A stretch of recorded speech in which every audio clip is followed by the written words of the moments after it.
में किसन नाम का किसान रहता था। परिवार में उसकी पत्नी और 2 बच्चे, यही उसका संसार था। गुजारा करने के लिए वह अपने छोटे से खेत में फसलें उगाता था और उन्हें बेचकर अपना और अपने परिवार के लिए 2 वक्त का खाना जुटा पाता था। कहने को उसके पास इतना धन नहीं था, लेकिन फिर भी वह काफी खुश था। एक दिन दोपहर को वह अपनी पत्नी के साथ खेत पर खड़े होकर कह रहा था, हे भगवान, अगर बारिश हो जाए तो इस बार सभी किसानों की फसलें अच्छी हो जाए। उसकी पत्नी भी कहती है, हाँ सही कहा आपने, अगर बारिश हो जाती है तो इस बार काफी अनाज हम किसानों के पास आ जाएगा। बारिश की आस में किसानों की उम्मीदें टूटने लगती हैं, लेकिन बारिश की एक भी बूंद जमीन पर नहीं गिरती। परिणाम यह होता है कि सभी किसानों की फसलें बर्बाद हो जाती हैं और सूखने लगती हैं। किसन की फसल भी पूरी तरह बेकार हो जाती है। ये देखकर किसन कहता है, हे भगवान, इस बार किसानों का बहुत नुकसान हुआ है। फसलें पूरी तरह नष्ट हो चुकी हैं। मैंने तो इस फसल और बच्चों की पढ़ाई के लिए कर्जा भी ले रखा था। अब मैं इस कर्जे को कैसे चुकाऊंगा? यह सुनकर किसन की पत्नी किसन को सहारा देते हुए कहती है, कोई बात नहीं, अब जो होना था वह तो हो गया।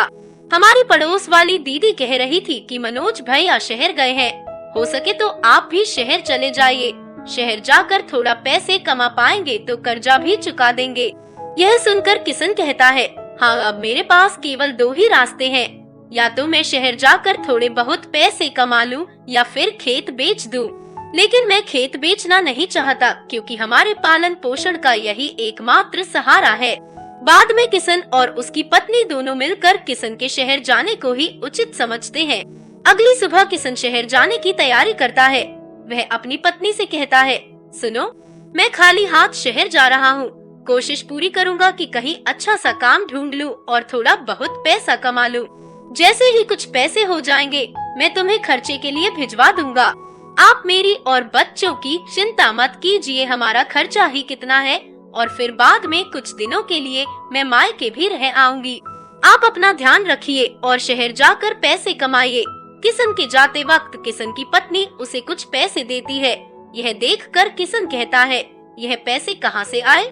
किसन की पत्नी कोकिला कहती है, मैंने थोड़ा थोड़ा करके यह पैसे जमा किए थे अपने बुरे वक्त के लिए। अब शायद इनका सही वक्त आ चुका है। यह लीजिए, रखिए। किसन थैला उठाता है, इसी में उन पैसों को रख लेता है और शहर के लिए रवाना हो जाता है। शहर पहुंचकर वह काम ढूंढना शुरू करता है, लेकिन पूरा दोपहर काम की तलाश करते करते वह थक जाता है, लेकिन काम नहीं मिलता है। उसके बाद वह एक बगीचे में जाकर पेड़ की छांव में बैठ जाता है। वहीं पास में 2 जेब कतरे आपस में बात कर रहे होते हैं। सुन बे गणपत, 3 दिनों से कोई भी मुर्गा हाथ नहीं लगा है। लगता है इसके पास काफी माल है। इस बार खाली हाथ लौटकर नहीं आना है। सही कहा मालिक, आपकी निगाहें तो बहुत तेज है। चल अब तारीफ करना बंद कर और काम पर लग जा। मैं इसे बातों में उलझा लूंगा और तू इसका थैला लेकर 1 9 11 हो जाना। मालिक, वह सब तो ठीक है, लेकिन 1 9 11 नहीं, 9 2 11 होना है। बकवास बंद कर और काम पर लग जा। उनमें से एक जेब कतरा किसन के पास जाकर उससे बात करने लगता है। अरे राम बाबू, कैसे हो? बड़े दिनों बाद दिखाई दिए हो। अरे भाई, आप कौन? मैं तो आपको जानता भी नहीं हूँ, और मेरा नाम राम बाबू नहीं, मेरा नाम तो किसन है। अरे हाँ, तभी मैं कहूँ कि मैं तुम्हारा नाम भूल रहा हूँ। अच्छा, और बताओ क्या हाल है? अरे क्या बताऊँ भैया, गांव से शहर आया हूँ काम की तलाश में, लेकिन काम मिल नहीं रहा। अगर आप मुझे जानते हो तो मेरे लिए कोई काम ही बता दो। इन दोनों की बातचीत हो ही रही थी, तभी गणपत किसन का थैला लेकर 9 2 11 हो जाता है। पहला जेबकतरा कहता है, अरे भाई, लगता है पहचानने में गलती हो गई। चलो मैं चलता हूँ। अजीब लोग हैं शहर के, पहले खुद ही जान पहचान का दिखावा करते हैं और बाद में खुद ही अनदेखा करने लगते हैं। इतने में किसन की नजर अपने थैले की ओर पड़ती है, लेकिन वहाँ पर थैला न देखकर वह काफी निराश हो जाता है और कहने लगता है, शहर के लोग तो बड़ा ही निर्दय है, गरीब के थैले को भी नहीं छोड़ते। वह भगवान से प्रार्थना करता है कि वही उसकी मदद करे। इतने में किसन के पीछे से एक दर्द भरी आवाज आती है, बचाओ अब बचाओ। किसन उस आवाज को सुनते हुए पीछे मुड़ता है और देखता है कि वहाँ एक घायल व्यक्ति जमीन पर नीचे पड़ा हुआ है।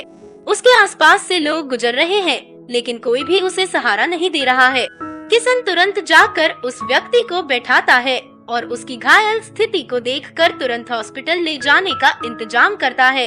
हॉस्पिटल ले जाकर वह डॉक्टर से बात करता है।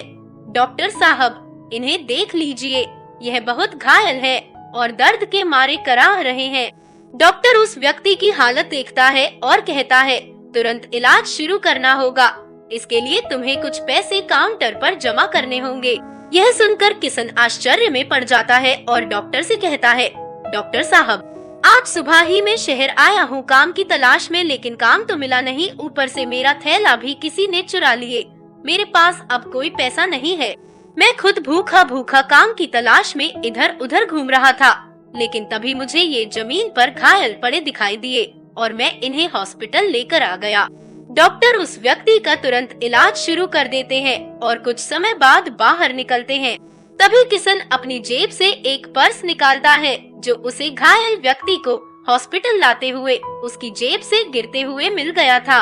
वह उसे डॉक्टर को दिखाते हुए कहता है, यह लीजिए डॉक्टर साहब, यह इन्हीं का पर्स है।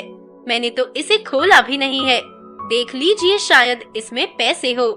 डॉक्टर उस पर्स को चेक करता है तो उसमें बहुत सारे आईडी कार्ड और क्रेडिट कार्ड होते हैं। जब डॉक्टर उनकी आईडी कार्ड को चेक करता है तो उसे पता चलता है कि यह तो शहर के सबसे अमीर आदमी है। वो तुरंत किशन से कहता है, अच्छा हुआ जो तुम इन्हें हॉस्पिटल लेकर आ गए। तुम जानते हो यह शहर के सबसे बड़े आदमी हैं, मुझे नहीं पता। मैंने तो अपना फर्ज निभाया है। डॉक्टर किशन को शाबाशी देता है और कहता है, कल सुबह इन्हें होश आ जाएगा।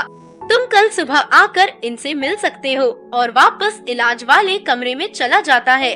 किशन रात भर उस गार्डन में ही सोता है और सुबह होते ही वह हॉस्पिटल वापस आ जाता है। किशन डॉक्टर से पूछता है, डॉक्टर साहब, अब इनकी तबीयत कैसी है?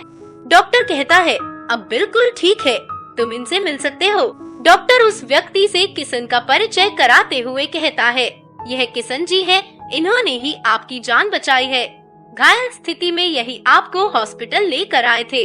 यह सुनकर जयंत जी कहते हैं, धन्यवाद मेरी जान बचाने के लिए। तुम हो कौन और क्या करते हो? तभी किशन कहता है, मैं गांव से शहर आया हूँ एक अच्छे से काम की तलाश में, लेकिन अभी तक मुझे कोई भी काम नहीं मिला है। मेरे ऊपर कर्जा है, मैं उस कर्ज से मुक्त होने के लिए शहर पैसे कमाने के लिए आया हूँ। जयंत जी यह सोचकर हैरान हो जाते हैं कि यह व्यक्ति इतनी परेशानी में होते हुए भी मुझे हॉस्पिटल लेकर आया। वह कहते हैं, मुझे यह जानकर बहुत अच्छा लगा कि इस समय में भी तुम जैसा अच्छा और ईमानदार इंसान है। एक काम करना, कल मेरी छुट्टी है तो तुम कल सुबह ठीक इसी समय आना। मेरे पास तुम्हारे लिए काफी अच्छा काम है। किशन शुक्रिया अदा करते हुए वहाँ से चला जाता है और अगले दिन ठीक उसी समय हॉस्पिटल पहुँचता है। हॉस्पिटल से वे दोनों जयंत जी के घर के लिए रवाना हो जाते हैं। घर में प्रवेश करते वक्त किशन उनके एक बड़े से महल और बड़ी बड़ी गाड़ियाँ देखकर हैरान रह जाता है और सोचता है कि यह व्यक्ति कितने अमीर होंगे। किशन अंदर जाकर सोफे पर बैठ जाता है। तभी जयंत जी नौकर से उसके लिए पानी और खाने के लिए कुछ लाने को कहते हैं। जयंत जी कहते हैं, किशन, तब तक तुम कुछ खा पी लो, तब तक मैं 15 मिनट में आता हूँ।